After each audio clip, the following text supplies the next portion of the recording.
Good morning students. Let us start with today's video lecture. This is last lecture for ongoing topic. In this lecture we are going to discuss about very important part of the topic, problems on Van 't Hoff factor. This part is very important as far as NEET and JEE exam is concerned. Okay, some questions will be there on this part in CET exam also. So this is very important one. Van 't Hoff factor काय आहे हे पूर्वी आपण discuss केलं होतं. जर तुम्ही non इलेक्ट्रोलाइटचा विचार केला तर आपण जे फॉर्म्युले डिराईव्ह केले होते, जसं delta T B is equal to K B into M, delta T F is equal to K F into M, pi is equal to C R T, हे फॉर्म्युले नॉन इलेक्ट्रोलाइटसाठी युजफुल होते कॉलिगेटिव्ह प्रॉपर्टीच्या value calculate करण्यासाठी. But in case of electrolyte, what happens? Electrolyte when added to solution, they undergoes dissociation and produces ions. Therefore, number of particle increases and observed value of colligative property for electrolyte are not equal to the value calculated by using formula. Therefore, new term we introduced in the syllabus, and that term was I. I is Van 't Hoff factor. It is a ratio of colligative property of electrolyte to colligative property of non-electrolyte for solution having same concentration. For solution having same concentration. तो formula काय होता? I is equal to delta TF divided by delta TF naught is equal to delta TB divided by delta TB naught is equal to delta P divided by delta P naught is equal to pi divided by pi naught. So this is formula we usually use to calculate Van 't Hoff factor I. बरोबर आहे. Van 't Hoff फॅक्टरची value calculate करण्यासाठी यातला कुठलाही formula आपण use करू शकतोय. And तुम्हाला माहिती आहे डेल्टा टी एफ बरोबर के एफ इंटू यम होतं. हे नॉन इलेक्ट्रोलाइटसाठीचा फॉर्म्युला होता जो डिसोसिएट होणार नाही, जसं ग्लुकोज आहे, सुक्रोज आहे, शुगर ज्याला आपण म्हणतोय. ओके, त्यानंतर युरिया आहे. All are organic compounds, all are non electrolyte. त्यांच्यासाठी या आपण delta T F, delta T B, delta पीच्या व्हॅल्यू कॅल्क्युलेट करू शकतोय, ज्यासाठी आपण फॉर्म्युले डिराईव्ह केलेत. आज आपण काय बघणार आहे, यांना आपण मॉडिफाय पण केलं होतं इलेक्ट्रोलाइटसाठी. Example delta T B calculate करायचं झाला इलेक्ट्रोलाइटसाठी तर काय होतं, I into K B into M. बरोबर आहे. डेल्टा टी एफसाठी काय होतं, I into K F into M. पायसाठी होतं I into M R T. आणि ह्या सगळ्या व्हॅल्यू अशा का आल्या तुम्हाला माहिती आहे. इथं डेल्टा टी एफचा फॉर्म्युला आहे के बी इंटू यम. हा जर व्हॅल्यू इकडं नेला तर काय होणार आहे, I into K B into M. Delta T F मिळेल. कशासाठी डेल्टा टी एफ मिळेल? यस, इलेक्ट्रोलाइटसाठी. सिमिलरली तर डेल्टा टी बी आहे, हा डेल्टा टी बी नॉट आपण कशानं कॅल्क्युलेट करतोय, के बी इंटू यम. हा जर इकडे नेला तर डेल्टा टी बी इलेक्ट्रोलाइटचा फॉर्म्युला मिळेल. सिमिलरली पायसाठी काय आहे, सी आर टी म्हणजे एम आर टी फॉर्म्युला आहे. हा जर पलीकडे नेला तर काय होणार आहे, आय एम आर टी म्हणजे इलेक्ट्रोलाइटसाठीचा फॉर्म्युला मिळेल. याचा अर्थ इलेक्ट्रोलाइटच्या कॉलिगेटिव्ह प्रॉपर्टीची व्हॅल्यू कॅल्क्युलेट करायची झाली, जसं delta T B, delta T F, पाय, तर नॉन इलेक्ट्रोलाइटसाठी जी व्हॅल्यू आहे म्हणजे जो फॉर्म्युला आहे त्या फॉर्म्युल्याला आपण आयनं मल्टिप्लाय करणार आहे. सो आयनं मल्टिप्लाय केला, नॉर्मल कॉलिगेटिव्ह प्रॉपर्टी जी नॉन इलेक्ट्रोलाइटसाठी जे फॉर्म्युले आपण डिराईव्ह केलात त्याला जर त्या म्हणजे जो इलेक्ट्रोलाइट दिलाय त्याची व्हॅन 't Hoff फॅक्टरची जी व्हॅल्यू आहे त्यानं मल्टिप्लाय केला तर तुम्हाला कॉलिगेटिव्ह प्रॉपर्टीची व्हॅल्यू मिळेल इलेक्ट्रोलाइटसाठी. तर हे फॉर्म्युले आपण यूज करणार आहे कारण आपण कॅल्क्युलेशन करणार आहे आज कॉलिगेटिव्ह प्रॉपर्टीज इलेक्ट्रोलाइटच्या. कॉलिगेटिव्ह प्रॉपर्टीज इलेक्ट्रोलाइटच्या हे कॅल्क्युलेट करत असताना बऱ्याच वेळा डिग्री ऑफ डिसोसिएशनचा यूज करायला लागणार आहे.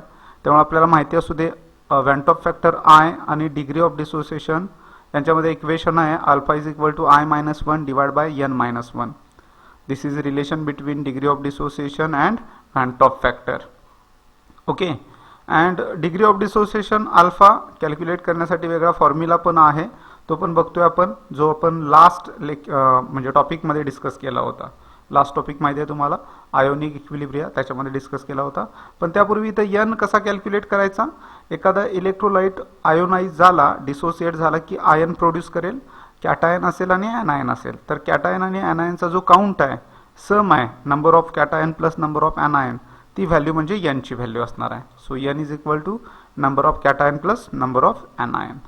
आणि तुम्हाला मी रिमाइंड केलं होतं की अल्फाची व्हॅल्यू आपण कॅल्क्युलेट केली होती लास्ट टॉपिकमध्ये, आणि त्यासाठी फॉर्म्युला होता alpha is equal two percent dissociation divide by 100.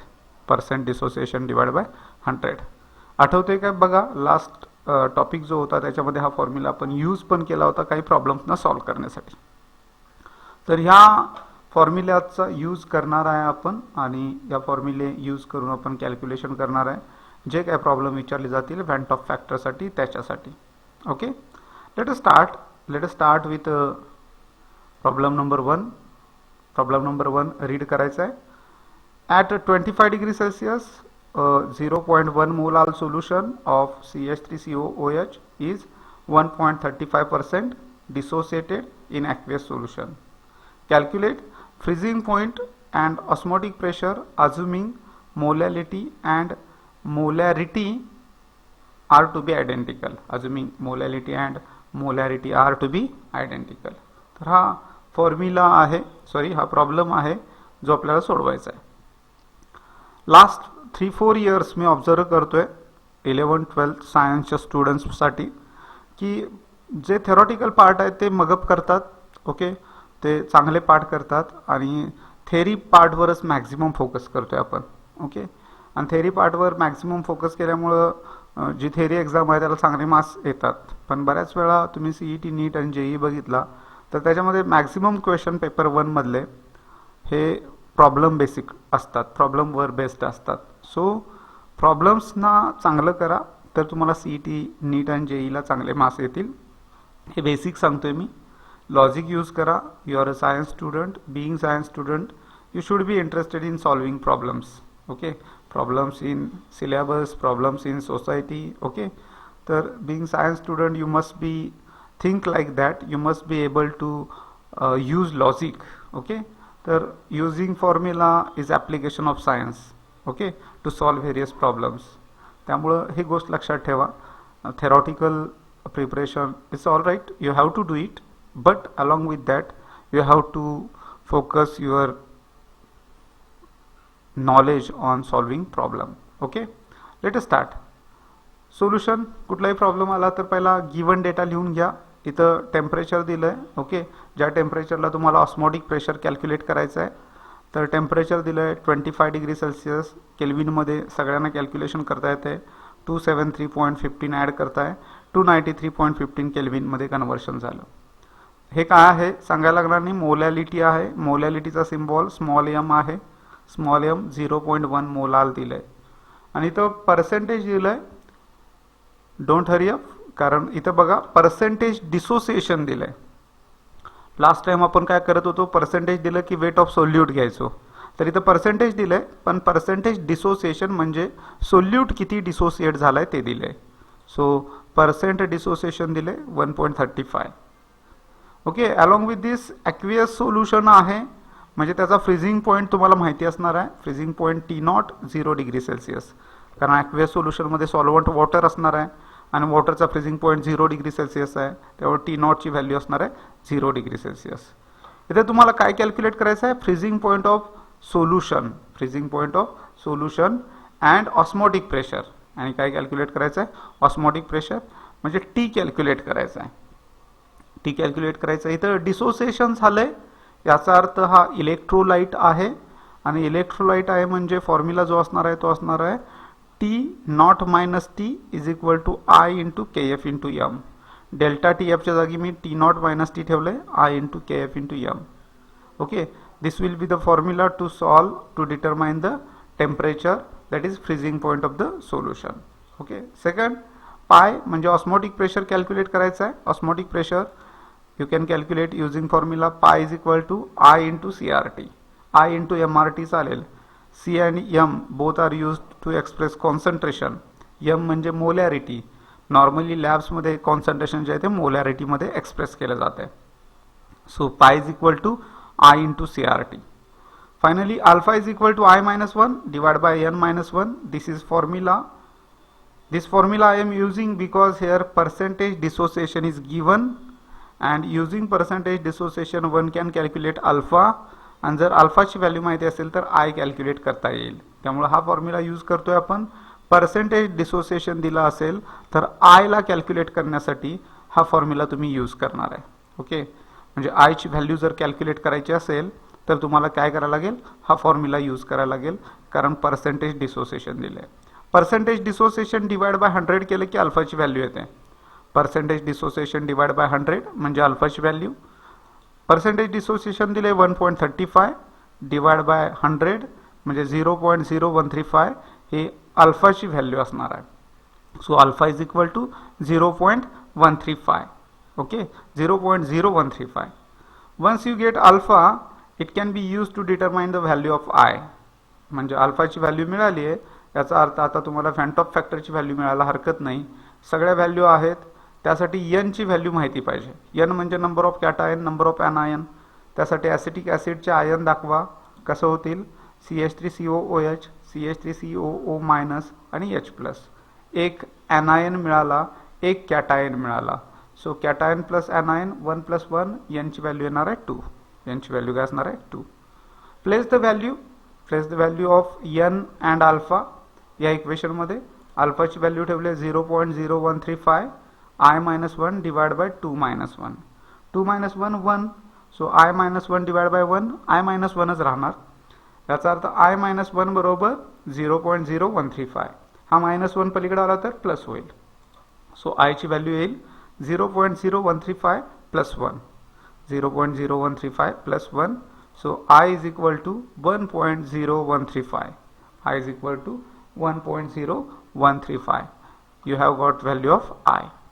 Okay, तर अल्फा यूज करा. अल्फाचा यूज कसा करायचा आहे, हे जे इक्वेशन आहे ते इक्वेशन, कारण फॅन्टॉप फॅक्टर शिवाय या व्हॅल्यू कॅल्क्युलेट करणं पॉसिबल नव्हतं, कारण दिलेलं मटेरियल डिसोसिएट झालंय. याचा अर्थ तो इलेक्ट्रोलाइट आहे आणि इलेक्ट्रोलाइटसाठी हा फॉर्म्युला यूज करणार आहे.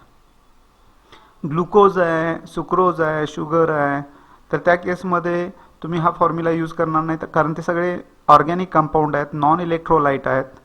ओके, आणि नॉन इलेक्ट्रोलाइट आहेत म्हणजे नॉर्मल फॉर्म्युला यूज करणार, T0 - T is equal to KF × M. पण हा डिसोसिएट झाला आहे म्हणून या इक्वेशनमध्ये फॅन्टॉप फॅक्टरला इंट्रोड्यूस केलं आहे. चलो, let us calculate T0 - T. T0 - T calculate करूया. T0 - T is equal to I × KF × M. T0 ची व्हॅल्यू आहे 0 - T. आता I ची व्हॅल्यू माहिती आहे 0 - T 1.0135. बघा, फॅन्टॉप फॅक्टर 1.0135. KF तुम्हाला मी लास्ट लेक्चरला सांगितलं होतं, cryoscopic constant of water is 1.86. पहिला कॉन्स्टंट लिहून दिले होते, त्याच्यामध्ये व्हॅल्यू दिली होती क्रायोस्कोपिक कॉन्स्टंटची 1.86 इंटू 0.1. सो तुम्ही कॅल्क्युलेशन करताय 0 - T is equal to 0.85 degree Celsius. म्हणजे टी ची व्हॅल्यू येणार आहे, माहिती आहे ना, हा मायनस इकडे येणार म्हणजे -0.1885 डिग्री सेल्सिअस. ओके, तर टी ची व्हॅल्यू कॅल्क्युलेट करायची झाली, इथं माहिती आहे ना 0 - T -T 0.1885 डिग्री सेल्सिअस. पण तुम्हाला काय कॅल्क्युलेट करायचं आहे, freezing point of the solution, म्हणजे टी ची व्हॅल्यू पाहिजे. म्हणजे हा मायनस पलीकडे आणलात तर टी ची व्हॅल्यू मिळणार आहे 0.1885 degree Celsius. 0.1885 degree Celsius. Okay, इथं फ्रीजिंग पॉईंट ऑफ सोल्युशन मिळाला. ओके, आता ऑस्मोटिक प्रेशर कॅल्क्युलेट करू. Osmotic pressure is equal to I × CRT. I ची व्हॅल्यू माहिती आहे 1.0135. C म्हणजे मोलॅरिटी, बट प्रॉब्लेममध्ये मेन्शन केलं आहे molarity is equal to molality, आणि मोलॅलिटीची व्हॅल्यू दिली आहे 0.1. बघा, दिली आहे ना 0.1. सो R 0.08205 आणि T टेम्परेचर 298.15. या सगळ्या व्हॅल्यू आहेत आपल्याकडं, फक्त कॅल्क्युलेशन करायचं आहे. प्रोडक्ट घेतला तर पायची व्हॅल्यू मिळणार आहे 2.478 ATM. ऑस्मोटिक प्रेशर तुम्ही कॅल्क्युलेट केला 2.478 ATM. ऑस्मोटिक प्रेशर ATM मध्ये का आलं, कारण हा लिटर ॲटमॉस्फिअर पर केल्विन पर मोल आहे. हा केल्विन आहे, पर केल्विन कॅन्सल. हा मोल पर लिटर आहे, मोल कॅन्सल होतोय आणि लिटर कॅन्सल होतोय. सो ATM मध्ये प्रेशर येते. हा फॉर्म्युला जेव्हा यूज करतोय त्याच्यामध्ये ही जर व्हॅल्यू असेल R ची, तर लक्षात ठेवा ऑस्मोटिक प्रेशर ATM मध्ये येते. ऑस्मोटिक प्रेशर जे आहे ते कशामध्ये येणार, ATM मध्ये. हे लक्षात आलं का? सिंपल आहे, इंट्रोड्यूस करतोय आपण व्हॅन टॉप फॅक्टरला. Next 0.15 molal aqueous solution of KCl. KCl एक सॉल्ट आहे, तुम्हाला माहिती आहे इलेक्ट्रोलाइट आहे, K plus Cl minus produce करणार आहे. सो KCl त्या सोल्युशनचा फ्रीजिंग पॉईंट दिला आहे -0.510 degree Celsius. Calculate I van top factor and osmotic pressure at 0 degree Celsius. Calculate I van top factor and osmotic pressure at 0 degree Celsius.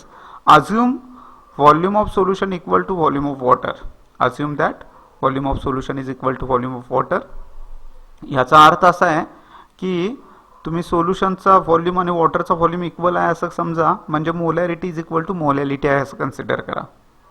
या स्टेटमेंटचा अर्थ आपण नेहमी लक्षात ठेवायचा इथून पुढे, molality is equal to molarity. Okay, let us start with solution. Here molality is given small m is equal to 0.15. Okay, solution freezes म्हणजे सोल्युशनचा freezing point दिलाय t दिलाय -0.510 डिग्री सेल्सिअस. ओके, आता ॲक्वियस सोल्युशन आहे म्हणजे T0 सगळ्यांना माहिती असणार, कारण का वॉटरचा फ्रीजिंग पॉइंट आता पाठ झालाय 0 डिग्री सेल्सिअस T0 आहे. मग तुम्हाला आणखी काय कॅल्क्युलेट करायचं आहे, तुम्हाला कॅल्क्युलेशन करायला सांगितलं आहे व्हॅन टॉप फॅक्टर I आणि osmotic pressure. Van top factor I आणि ऑस्मोटिक प्रेशर कॅल्क्युलेट करायचं आहे. Van top factor I osmotic pressure Payne indicate करतोय. पायची व्हॅल्यू पाय इज इक्वल टू ICRT, कारण तुम्हाला माहिती आहे ना KCl इलेक्ट्रोलाइट आहे, त्यामुळं या इक्वेशनमध्ये तुम्ही काय करणार आहे, व्हॅन टॉप फॅक्टरला इंट्रोड्यूस करणार आहे. चला, त्याच्याबरोबर पहिल्यांदा आपल्याला I कॅल्क्युलेट करायचा आहे. I कॅल्क्युलेट करण्यासाठी इथं तुम्हाला डेल्टा TF मिळेल. डेल्टा TF तो कॅल्क्युलेट करून घेऊया. Delta TF is equal to 0 minus 0.510, म्हणजे हे मायनस मायनस प्लस होणार 0.510 डिग्री सेल्सिअस. इक्वेशनमध्ये व्हॅल्यू ठेवायच्या. गेल्या वेळी बऱ्याच मुलांनी प्रॉब्लेम जे सोडवलेत त्याच्यामध्ये मायनसला थोडीशी गफलत झाली, म्हणजे मायनस विसरतोय आपण. तर इक्वेशनमध्ये व्हॅन टॉप फॅक्टर कॅल्क्युलेट करायचा आहे, डेल्टा TF कॅल्क्युलेट करायचा आहे, व्हॅल्यू प्लेस करा आणि जे काय साईन येईल ते लिहा. 0.510 डिग्री सेल्सिअस हा डेल्टा TF आला. पण डेल्टा TF आल्यानंतर I कॅल्क्युलेट करायला डेल्टा TF नॉट पाहिजे. मग डेल्टा TF नॉटचा फॉर्म्युला तुम्हाला माहिती आहे. डेल्टा TF नॉटचा फॉर्म्युला काय आहे आठवतोय? Delta TF naught is equal to KF into M, कारण का TF नॉटचा अर्थ आहे नॉन इलेक्ट्रोलाइट, आणि नॉन इलेक्ट्रोलाइटसाठी आपण व्हॅल्यू घेतोय KF into M. KF aqueous solution आहे ना, म्हणजे 1.86, आणि M म्हणजे मोलॅलिटी दिली आहे, म्हणजे डेल्टा TF नॉट कॅल्क्युलेट करायला KF लागतोय, तो माहिती आहे, आणि मोलॅलिटी गिवन आहे. So delta TF naught is equal to 1.86 into 0.15.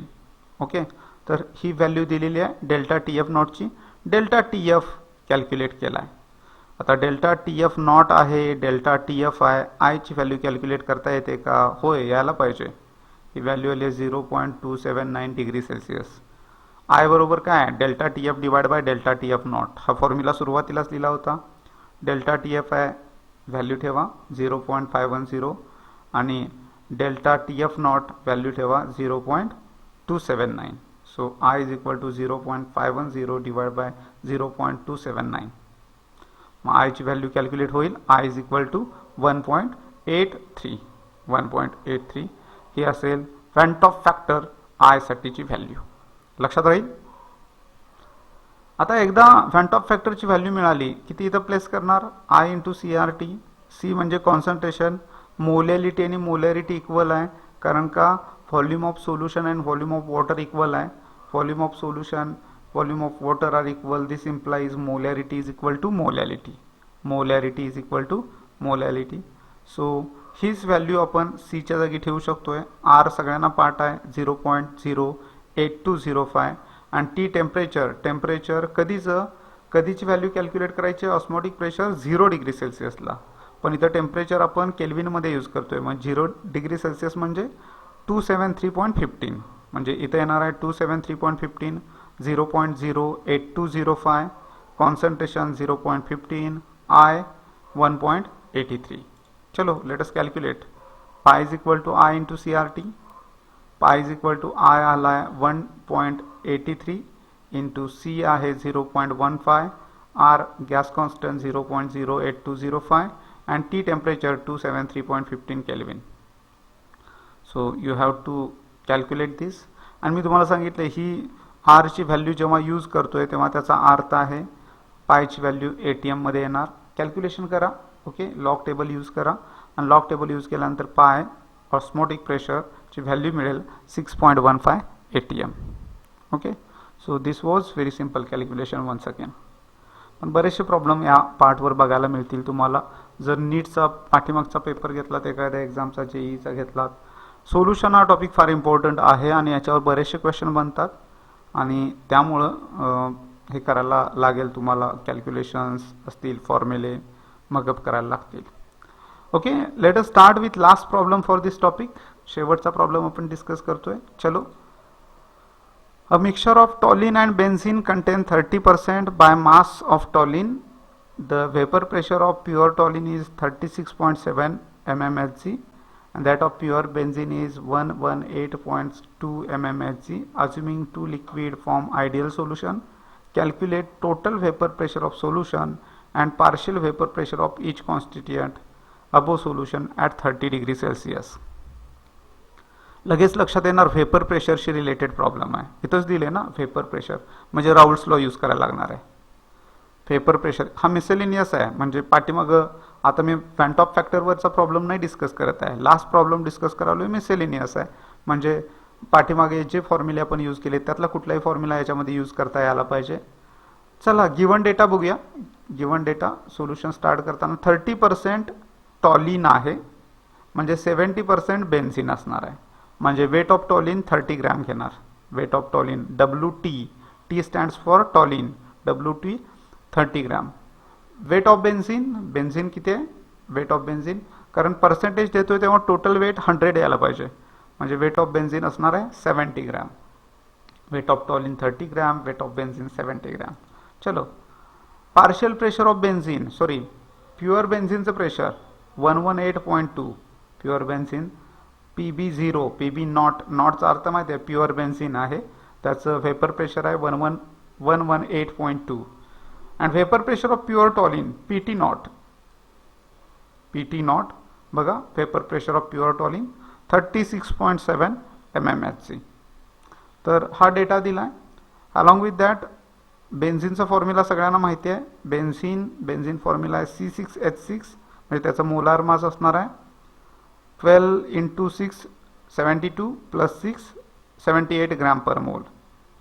हे मोलार मास आहे बेन्झिनचं 78 ग्रॅम पर मोल. अँड टॉलिनचा फॉर्म्युला आहे C6H5CH3. रिंगला CH3 असणार आहे C6H5CH3, म्हणजे याचं मोलार मास कॅल्क्युलेट कराल 12 into 7 84, 84 into 8, 84 into 8 92 gram per मोल. म्हणजे बेन्झिनचा फॉर्म्युला, टॉलिनचा फॉर्म्युला, त्यावरून त्यांची मोलिक्युलर मास. हे मोलिक्युलर मास आहे बेन्झिनचं MB, इथं MT लिहायला पाहिजे होतं. इथं काय लिहायला पाहिजे होतं? MT. हे लक्षात घ्या तुम्ही, इथं MT आहे, म्हणजे मोलिक्युलर मास म्हणजे मोलार मास ऑफ टॉलिन. चलो. तुम्हाला माहिती आहे राऊल्स लॉ जेव्हा डिस्कस करतोय आपण तेव्हा आपल्याकडे मोल फ्रॅक्शन लागणार आहेत आपल्याला, कारण पार्शियल व्हेपर प्रेशर कॅल्क्युलेट करायचं झालं तर प्युअरचं vapour pressure into mole fraction, म्हणजे मोल फ्रॅक्शन कॅल्क्युलेट करायला पाहिजे. मोल फ्रॅक्शन कॅल्क्युलेट करण्यासाठी नंबर ऑफ मोल माहिती पाहिजेत. मोल फ्रॅक्शन कॅल्क्युलेट करायला काय माहिती पाहिजेत? Number of mole. मग mass divide by molar mass, mass divide by molar mass, म्हणजे तुम्हाला नंबर ऑफ मोल मिळतील. चलो. NB is equal to mass of benzene. Mass of benzene किती आहे? 70. आणि मोलार मास ऑफ बेन्झिन किती आहे? 78. 70 डिवाइड बाय 78 0.8974, 8974. आणि number of mole of toluene 30, हे सांगितलं MT आहे, म्हणजे मोलार मास ऑफ टॉलिन आहे 30 डिवाइड बाय 92, 0.3260. हे नंबर ऑफ मोल बेन्झिनचे कसे मिळाले? Mass divide by molar mass. Number of mole टॉलिनचे mass divide by molar mass. तर mass divide by molar mass, mass divide by molar mass, number of moles आले. आता मोल फ्रॅक्शन, XBचा मोल फ्रॅक्शन, त्याचे number of mole divide by total number of mole. NB म्हणजे number of mole of benzene किती आहेत? 0.1. आणि इथं तुम्हाला दोघांची सम लिहायला लागेल. मोल fraction is a ratio of number of mole of that component divide by number of mole of all component. So x बीची व्हॅल्यू येईल, एन बी किती आहे बघा 0.8974 डिवाइड बाय 0.8974 प्लस 0.326. तर ह्या व्हॅल्यू आहेत. मोल फ्रॅक्शन कॅल्क्युलेट करायचं झाला तर ज्या कंपोनंटचा मोल फ्रॅक्शन कॅल्क्युलेट करायचा आहे त्याचे number of mole divide by सोल्युशनमध्ये असलेल्या सगळ्या कंपोनंटचे नंबर ऑफ मोल यांचा रेशो घेतोय. तर एक्स बीची व्हॅल्यू येते 0.8974 डिवाइड बाय 1.12234. ओके, 1.2234. एक्स बीची व्हॅल्यू आहे 0.7335. एक्स बी म्हणजे मोल फ्रॅक्शन ऑफ बेन्झिन 0.7335. आता मला विचार करायला लागेल एक्स बी प्लस एक्स टी 1 येणार आहे, कारण का मी तुम्हाला एक फॉर्म्युला सांगितला होता, जर बायनरी सोल्युशन असेल तर त्या सोल्युशनमध्ये मोल फ्रॅक्शनची बेरीज 1 येते, म्हणजे एक्स बी प्लस एक्स टी 1 येणार. मग एक्स टी बरोबर 1 मायनस एक्स बी, एक्स टी बरोबर 1 मायनस एक्स बी म्हणजे 1 मायनस 0.7335 म्हणजे 0.2665 ही व्हॅल्यू मिळाली एक्स टीची. कारण का एक्स बी आणि एक्स टीची बेरीज 1 यायला पाहिजे, त्यामुळे 1 मधून ही व्हॅल्यू मायनस केली तर एक्स टी येईल, कारण मोल फ्रॅक्शनची बेरीज 1 येते हे मागे शिकलोय आपण. त्यामुळे X T is equal to 1 minus 0.7335 0.2665. चलो आता मी पार्शियल प्रेशरकडे जातो. पार्शियल प्रेशरसाठी राऊल्स लॉचा formula P B is equal to P B naught X B. मग P B is equal to P B naught X B असेल तर पी बी नॉट किती आहे बघा जरा. पी बी नॉटची व्हॅल्यू दिली आहे का? ऑफकोर्स दिली आहे. पी बी नॉट 118.2 आणि पी टी नॉट 36.7. त्यामुळे व्हॅल्यू ठेवली पी बी नॉटची. पी बी नॉटची व्हॅल्यू बघा जरा 118.2 इंटू एक्स बी. एक्स बी किती आहे 0.7335 0.7335. तर पी बी येतोय 86.7 mmHg. कारण का ह्या व्हॅल्यू ज्या दिलेल्या आहेत त्या mmHg मध्ये दिलेल्या आहेत. वेपर प्रेशरच्या व्हॅल्यू mmHg मध्ये दिलेल्या आहेत. ओके, चलो हा पी बी आला. पी टी कॅल्क्युलेट करू. P T not into x T. P T not 36.7 दिलं आहे I think. And x T किती आहे? एक्स टी तर आहे बघा, एक्स टीची व्हॅल्यू आहे 0.2665. 36.7 इंटू 0.2665 हे पार्शियल प्रेशर येणार आहे, म्हणजे पी टीची व्हॅल्यू आली 9.78. म्हणजे पार्शियल प्रेशर आलं 9.78. कुणाचं? टॉलिनचं. पार्शियल प्रेशर आलं बेन्झिनचं 86.7. पार्शियल प्रेशर कॅल्क्युलेट करण्यासाठी तुम्हाला राऊल्स लॉचा यूज करायला लागला. राऊल्स लॉ काय सांगितलं आहे? Partial pressure of any volatile component of the solution is a product of vapour pressure of that pure component and is mole fraction. त्यामुळे मोल फ्रॅक्शन पहिला कॅल्क्युलेट केला. मोल फ्रॅक्शन कसा कॅल्क्युलेट केला? Number of mole of that component to the total number of mole of all component यांचा ratio घेतला. Number of mole कसे कॅल्क्युलेट केले? Mass divide by molar mass. तर इथंपर्यंत पोहोचलो आपण. आता टॉलिनचं पार्शियल प्रेशर, बेन्झिनचं पार्शियल प्रेशर माहिती आहे. मग सोल्युशनचं प्रेशर कॅल्क्युलेट करणं अवघड आहे का? पार्शियल प्रेशरची सम म्हणजे सोल्युशनचं vapour pressure. P B plus P T. P B partial pressure of benzene, P T partial pressure of toluene. Partial pressure 86.7 बेन्झिनसाठी, पार्शियल प्रेशर टॉलिनसाठी 9.78. दोघांची सम घेतली, सोल्युशनचं वेपर प्रेशर मिळालं 96.48 mmHg.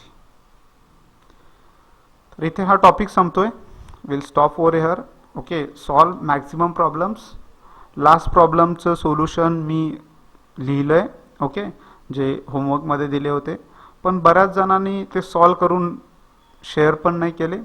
म्हणजे थोडंसं वाईट वाटतंय, कारण का एवढं आपण प्रिपरेशन करतोय आणि ते महत्त्वाचं असतं, आपला इम्पॉर्टंट इयर आहे. त्यामुळं या लेक्चरला जो एक्सपिरियन्स आहे तो प्रॉब्लेम्सच्या केसमध्ये मी प्रॉब्लेम्स जे आहेत ते बघितले, बऱ्याच मुलांनी सॉल्व नाही केले, शेअर नाही केले. Try and understand, it is important for you. Okay, try करा. सुटले नाहीत विचारा, हे सुटले नाहीत. बऱ्याच जणांनी ग्रुपवर मेसेज शेअर केला, मला वाटतं सी डिव्हिजनमध्ये किंवा बी डिव्हिजन बॉईजची जी आहे त्या ग्रुपमध्ये त्यांनी शेअर केले की नाही प्रॉब्लेम सुटले सर, तुम्ही सॉल्व करून शेअर करा. ज्या ग्रुपवर असे मेसेज आले त्या ग्रुपवर मी ते शेअर केलेत. Okay, but some of groups remain inert. म्हणजे हे एक्सपेक्टेड नव्हतं. बरेच दिवस आपले लेक्चर्स ऑनलाईन चालू आहेत. I was happy with your feedback. म्हणजे जेव्हा जेव्हा होमवर्क दिला तेव्हा तुम्ही ते कंप्लीट केला होता. This time only you I will not say fail to do. You might be not interested. Okay. So prepare for yourself. Have a nice day. Thank you. Problem solve करा आणि solution तुम्ही try करा. It's challenge for you. नाही सुटत असेल 2 तास 3 तास practice केल्यानंतर मग विचारा की नाही सुटत आहे sir. Okay, I will solve them. Thank you.